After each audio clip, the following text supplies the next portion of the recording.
আসসালামু আলাইকুম মামা, কি অবস্থা? ভালো আছো? আলহামদুলিল্লাহ দিনকাল কেমন যাচ্ছে? ভালো, আলহামদুলিল্লাহ। আচ্ছা, কয় টাকা ইনকাম করছো?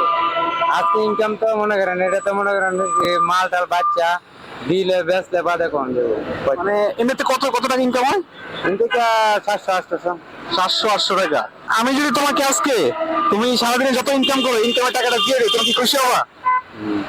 কেন আপনি দিতেন কি? আমি তো ডেলি কাম করি, শরীর একটা ভালো। কাজ করো, বাট তাও আমি হচ্ছে এটা তোমাকে বকশিস দিলাম এমনি খুশি হয়ে। এটা আপনার মনের খুশি।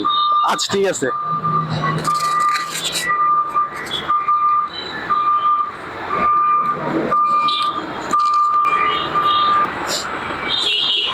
এই নাও, তোমাকে 1000 টাকা খুশি হয়ে দিলাম। খুশি তুমি? তুমি একটা হাসি দিয়ে দাও ক্যামেরাতে। সবাই তার জন্য দোয়া করবেন, তিনি অনেক কষ্ট করছে, স্ট্রাগল করছে রোদে পুড়ে। আর সকলে তার জন্য দোয়া করবেন। আসসালামু আলাইকুম মামা, ভালো থাকবেন মামা।